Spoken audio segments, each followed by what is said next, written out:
అందరికీ నమస్కారం. నేను ఈరోజు ఒక స్టోరీ చెప్పబోతున్నాను. రామాపురం, రంగాపురం అనే ఒక ఊరు పక్క పక్కనే ఉంటాయి. ఆ ఊరి మధ్యలో ఒక అడవి ఉంటుంది. ఆ అడవిలో మర్రి చెట్టు నాటిన ఒక ఏనుగు ఉంటుంది. ఏనుగు భయంకరమైనది. నేను చెప్పిన ప్రశ్న సమాధానం చెప్పకపోతే వాళ్ళని అది తినేస్తుంది ఆ ఏనుగు.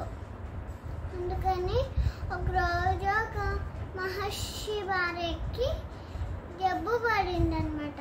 అందుకని రామాపురంలో ఉన్న డాక్టర్ రంగాపురంకి వెళ్ళిపోయింటాడు. అందుకని అతను అడవి దాటి వెళ్ళాల్సి వస్తుంది.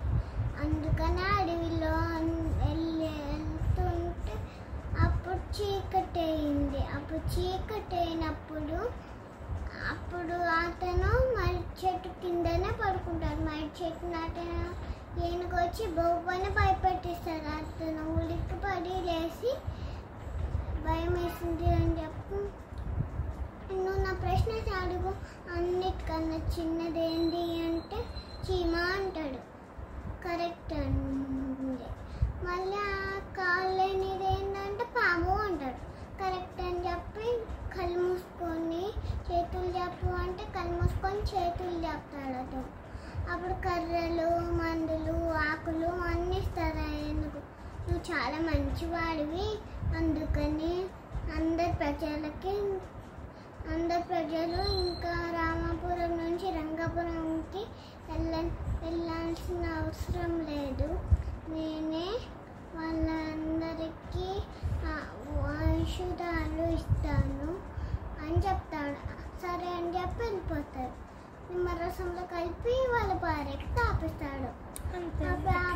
వాళ్ళ భార్య మంచిగా అవుతుంది. అంతే స్టోరీ. అందరికీ నమస్కారం. నేను ఈరోజు ఇంకొక స్టోరీ చెప్పబోతున్నాను. ఒక పుట్టలో ఒక పాము. నమస్తే. ఒక పుట్టలో పాము ఉంటుంది అన్నమాట.